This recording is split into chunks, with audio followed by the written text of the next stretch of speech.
Hi there, and welcome to the Proud to Be of Rust and Glass podcast. Today's guest is Cassandra Morgan, who writes as C.P. Morgan. She is an award-winning author, loves to travel for conferences and conventions, and has an insatiable interest in everything folklore and mythology. It's so great to sit down with you and talk today. I've been looking forward to this for a while. I'm glad we finally made it work. Thank you so much. How about we talk writing? Yeah, for sure. Awesome. When did you first start writing? Okay, so I always ask people, is your question, when did I first start writing, or when did I first start writing for the purpose of wanting to get published? The first one. Okay. I actually am going to follow up with when did you start considering yourself a writer, which is, as you know, completely different question. It is. I come from a family of writers. Okay. So one of my very early memories was I didn't even know my alphabet yet. I think I was 3, maybe 4, something like that. And I just typed out this like gobbledygook on my uncle's typewriter, and then I ripped the paper out, and then I ran into the other room and made the grown-ups listen to the story that I had just quote unquote written. So I've been writing and making up stories since I was very little. My grandmother used to write for a women's literary magazine to bring in extra income for the family. My grandfather was a pastor and a farmer. And they had 5 children. Sometimes need a little bit of extra. And then my mother hasn't ever really written or published anything. But a lot of kids have memories of their parents reading them stories at night. My mom didn't read us books. She would tell us stories. Okay. So all the lights would be off. We'd be completely tucked into bed. And she'd be sitting on the edge of the bed in the dark. And she would make up these stories and tell us these stories. So, I've been writing and making up stories since I was very small. That's one thing I think that we have sort of, I don't want to say lost, but we don't do as much as we used to with the oral storytelling, oral. I mean, it's one of the things that makes us human, and it's great to hear that she did that for you. Is she still kind of making up stories like that, or? Well, we're all grown up now, right. So I don't. You still listen to stories when you're grown up, right? Oh yeah, I still love them. Yeah. It's funny that you mentioned that your grandmother wrote for the literary magazine for extra income. That's like practically unheard of now. Yes. Yeah. That's making an income writing. What? Yeah. What? You started really early. When did you actually consider yourself a writer?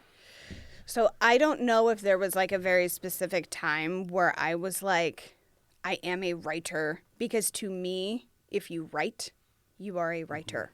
So I think there's also a difference between like a cook and a chef.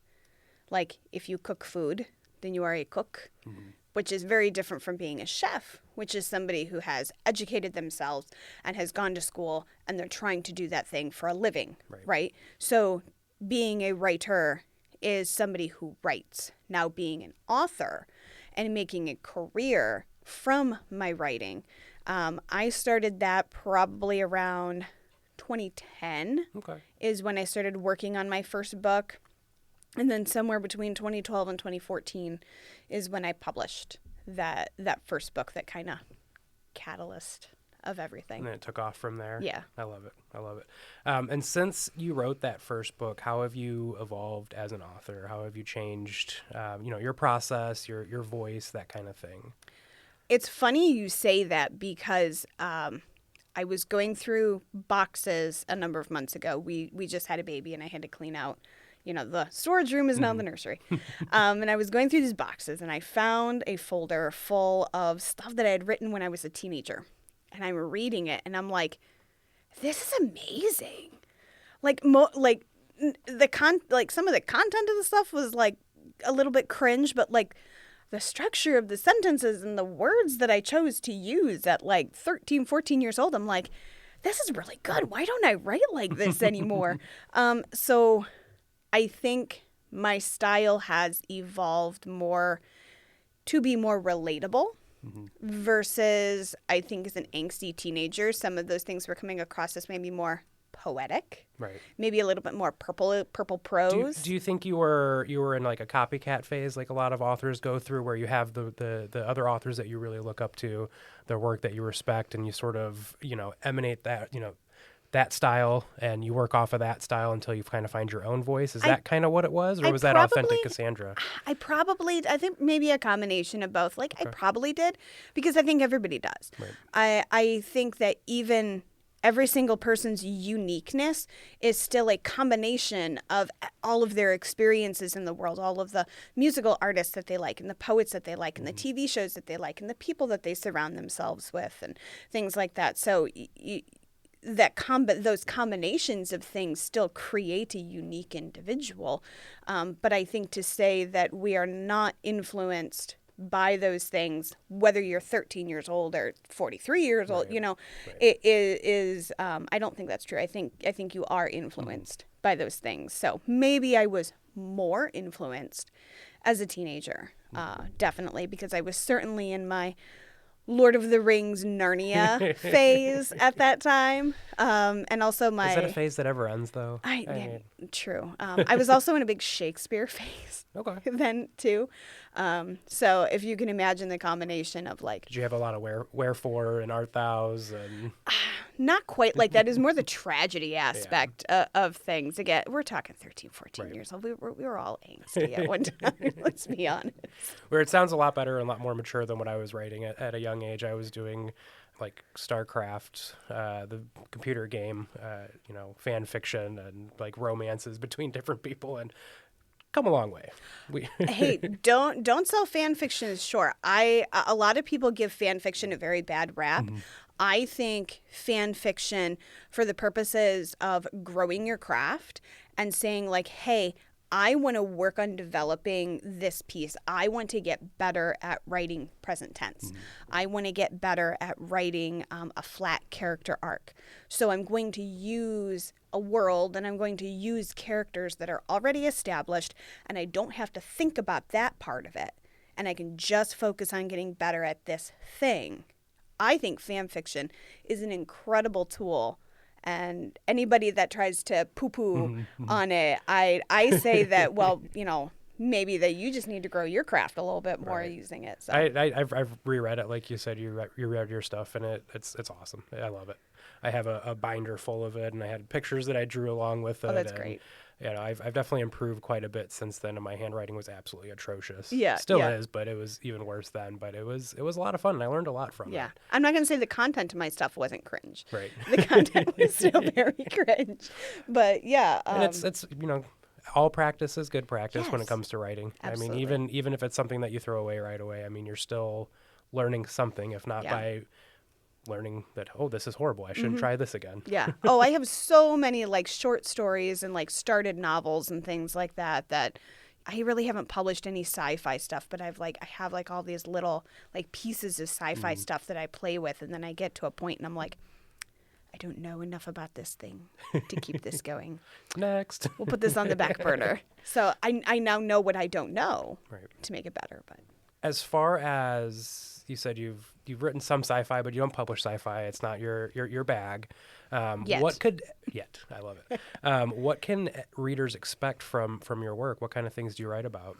I started with writing young adult fantasy. I think a lot of authors, not everybody, but I think a lot of authors find their footing in some form of fantasy. And I found mine in young adult fantasy. It was very much an escape for me as a child, so it made sense that was my first thing. And again, a lot of influences from Tolkien and Lewis and all that world building that goes along with that.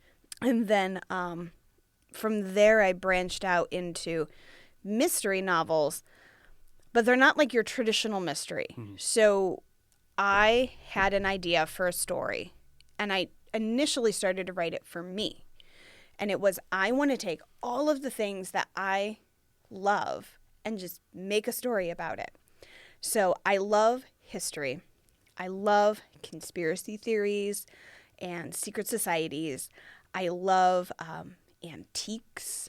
I love having the ability to use your body to fight, but choosing most of the time to use your brain to solve things, but still having that ability if it needs be. And cats, which that's something you and I can get into later. I am a certified crazy cat lady. So I wrote this series, which is about a older woman whose father has passed away. She inherits his antique shop. She is a retired museum curator. And so she lost her husband a few years ago. Then she loses her father. And so it's just her and her cat now. And she moves into the apartment above the antique store to take care of her father's antique shop. And then the secret society comes, and she learns her father was part of the secret society that traveled the world neutralizing magical artifacts. What I've done is in this series, each book takes place in a different country because I love traveling and I love learning about new cultures and all the things that go along with that, and the food and the customs and things like that. Do you pick a place beforehand and Yes. say, I want to learn about this place, I'm going to write a book about it after I go? Yes and no. It's more about like what. So each book also centers on either cat myth, cat lore, or cat history from that country. Mm-hmm. So I have to make sure that the country actually has something to do with cats. Okay. So I had one that was planned. It's actually the one that I'm working on now, and it takes place in Jamaica. Ooh. Because one of the supporting characters is Jamaican American. And so we end up going there to visit his family in book 4. And Jamaica has like nothing with cats. They are not like a cat people very much at all. Okay. Like cats are like a nuisance. There's not really like there's no like myths about cats kind of thing. So it's Are you working in a way? I mean, you're a writer. You're got so much freedom. I'm sure you'll find a way to work. Yeah. Work I've completely figured out what I'm doing now. It's the myth about cats being on ships kind of thing, and it's good luck to have a cat on a ship.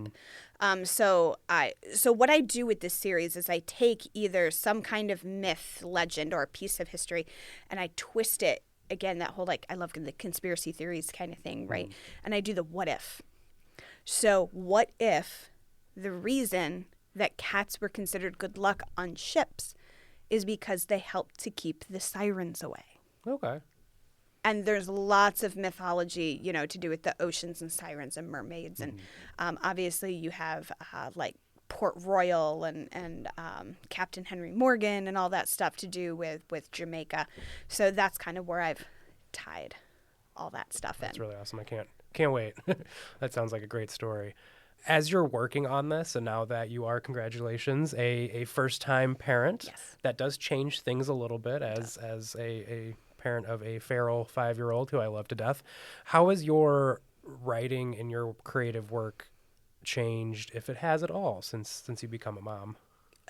Creativity, writing, what are these words that you're speaking to? I don't understand. No, so before we found out that we were having a baby, which was a complete surprise. Mm-hmm. Wasn't supposed to be able to have babies, and then poof, surprise. The human body is an amazing thing. I know, yeah. My doctors are still like, I don't know how this happened. Anyways, so I had plans for 2024, and I was gonna be great. My author career is going great. I had all these plans set up. I had all these releases of all these books and stuff. I had deadlines and stuff. I had things set up with my cover designers and my editors and all these things. And I had all these new conferences and conventions and things like that I was going to do. I had 2024 planned down to the week what I was going to do. And then you had to throw it all away, didn't you? And then it all went out the window. So I recognize that I am very privileged in that my husband works and that I get to be a stay-at-home mom, and I do not have to bring in any income. The goal was that the income that I was going to bring in for my writing business was going to be able to, over the next 2 years, so 2024, 2025, maybe into 26, was going to support our household a little bit more, and that my husband's income that we typically could, because we own an IT business, that we were bringing home, that some of that money would then get turned around and get funneled back into the IT business. Mm-hmm. So that's not happening. Right. So it will, though. Give it time. It will. So right now, I keep telling myself that this is a season. Mm-hmm. Like you said, it will. This is a season in my life, and things didn't pan out the way that I thought they were going to, but that doesn't mean that they never will. Mm-hmm. And so I am staying on top of, to the best of my ability, with the trends that are going on in the marketing world and the business writing world and things like that, and trying to at least stay in the know so I don't have to completely start over. And then I'm getting little bits of writing in where I can. Right.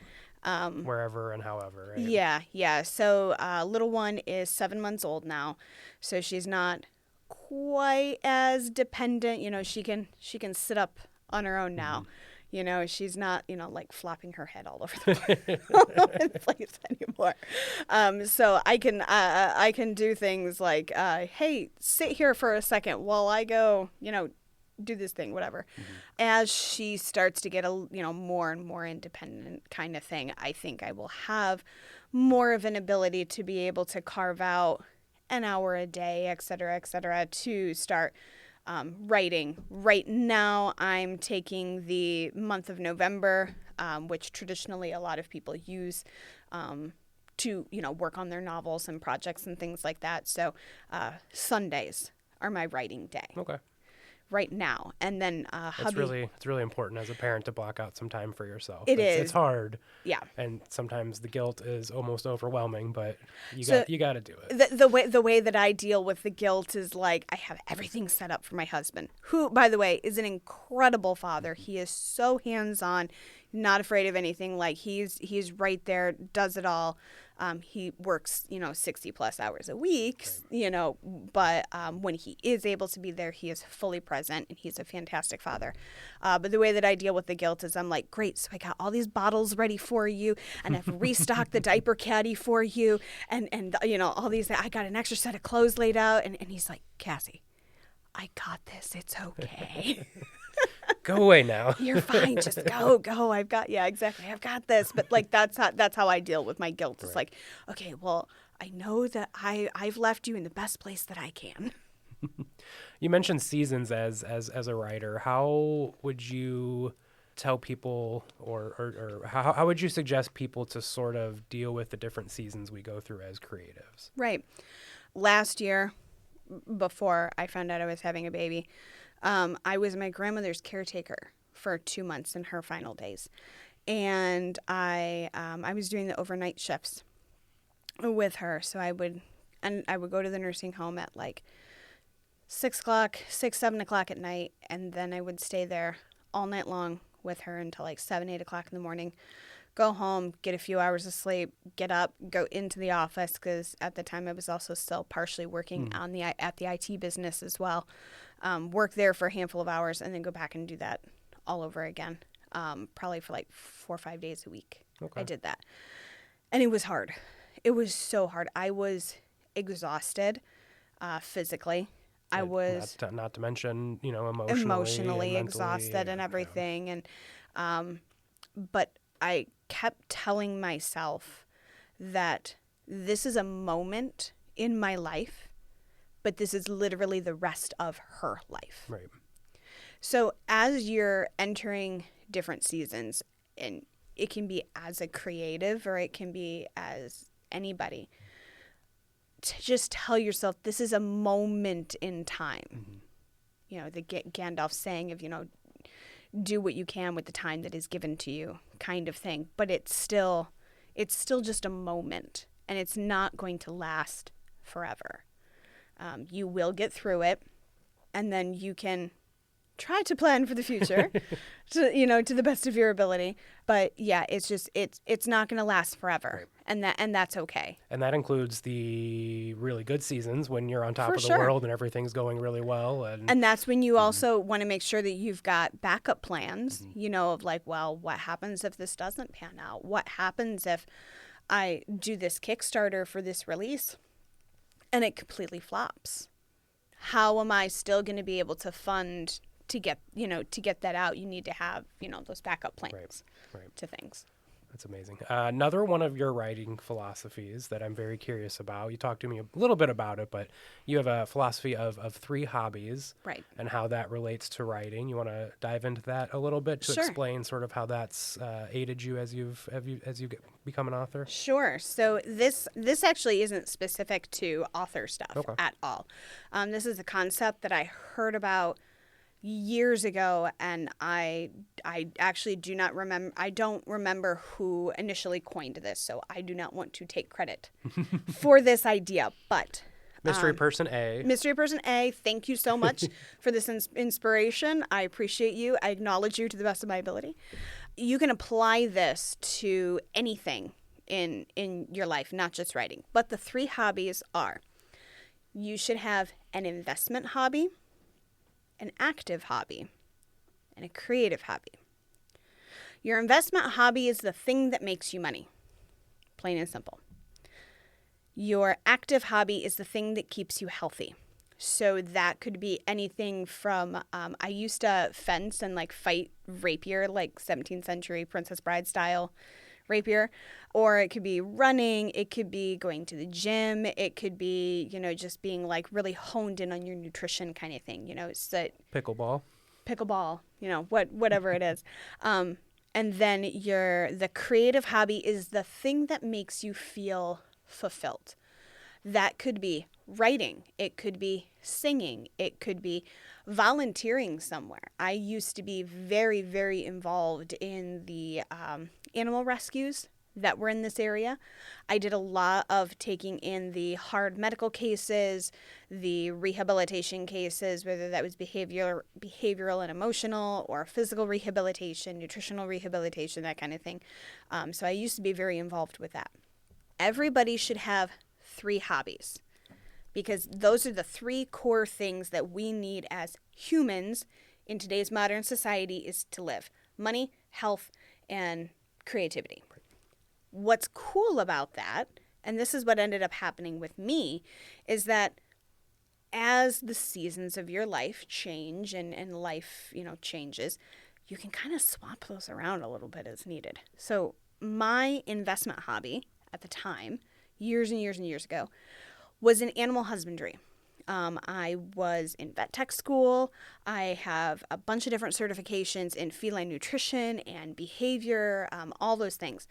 And I tried working with veterinarians in the area as an independent behavior nutritionist, that I would maybe come into their practice once or twice a week. We would talk about specific cases, and then the doctors and I would put plans together to help mostly the cats, but I do know some things about dogs, but mostly cats, to maybe wean them off of certain medications, to get them onto a healthier diet so they maybe didn't have to be on a prescription diet for their entire life kind of thing, things like that. Nobody wanted to work with me, which as a business owner, I understand, right? Because if you're a veterinarian, patients that come in and get that prescription food every single month, and they get that kidney medicine every single month, that's guaranteed monthly income, right? So as a business owner, it's always about that, the right, bottom dollar, right? Exactly. So as a business owner, I understand it, but that, as a human and as somebody who really cares for Yeah. animals, obviously it's a completely different story. Yeah, and so that career path was just going absolutely nowhere. And I had learned enough about the veterinary industry that I didn't really want to just be another cog in the machine. I didn't want to just be a regular registered veterinary technician kind of thing. And, I like I said, I didn't want to be another cog in the machine. So I'm like, well, what else can I do? Well, my creative hobby was writing. And I've always loved writing. And I'm like, well, let me give this a try. And so what ended up happening is my investment hobby and my creative hobby kind of flip-flopped, right? And so now I've taken my what used to be my creative hobby as writing, and I've turned it into my business. And then my investment hobby, which used to be working in animal husbandry, I then turned into my creative hobby. I don't have as much time, to do that as I used to. Right. One, with technically running 2 businesses, because we have my author business and my, the IT business. Right. But now also with a little one, there's not as much time You have some responsibility there, right? A little bit. She's got to eat. Right. Again, seasons. It all comes back to the seasons. Eventually I'll be able to do more of that again.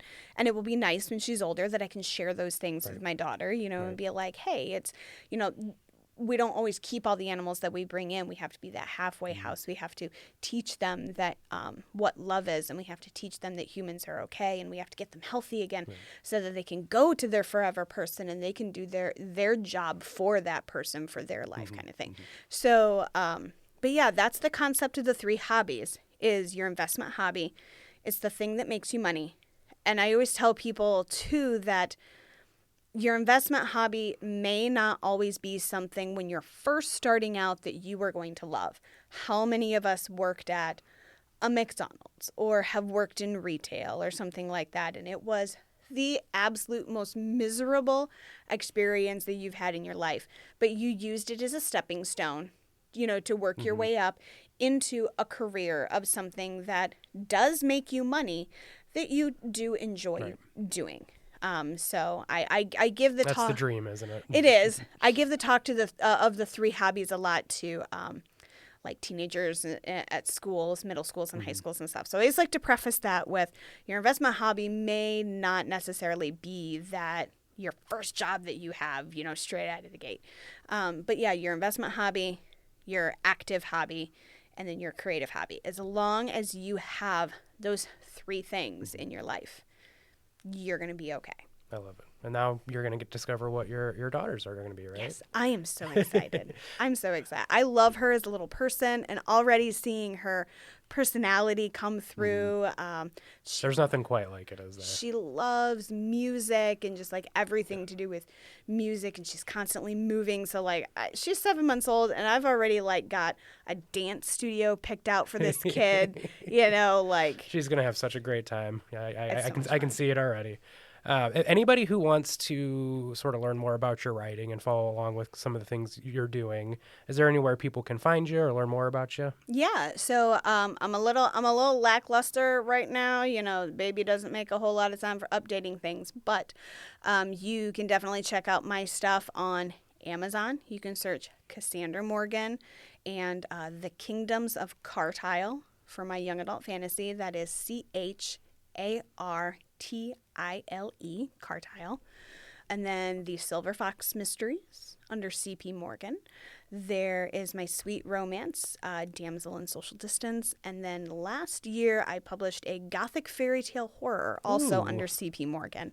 Very cool. So that is how the witch from Hansel and Gretel came to be. And I've got some more plans for those too. But yes, Amazon, you can look me up there. My website is CassandраMorgan.com. I'm on Facebook. I'm on Instagram.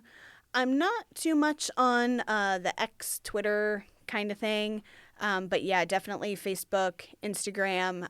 Those are the places to follow me to find out like what are my next releases, what projects am I working on, what conventions and conferences am I going to, things like that, and the occasional cat picture.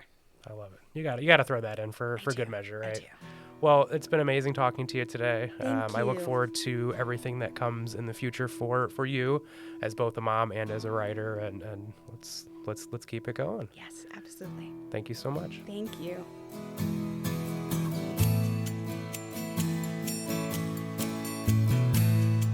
This has been today's episode of Proud to Be of Rust and Glass. As a new mom, Cassandra proves that seasons come and seasons go.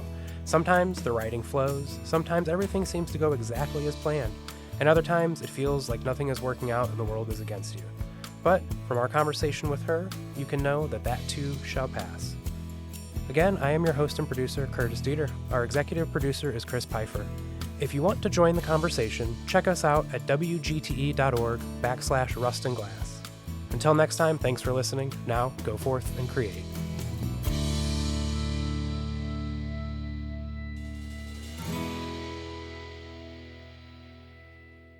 WGTE. Voices around us. WGTE is supported in part by the American Rescue Plan Act funds allocated by the City of Toledo and the Lucas County Commissioners and administered by the Arts Commission.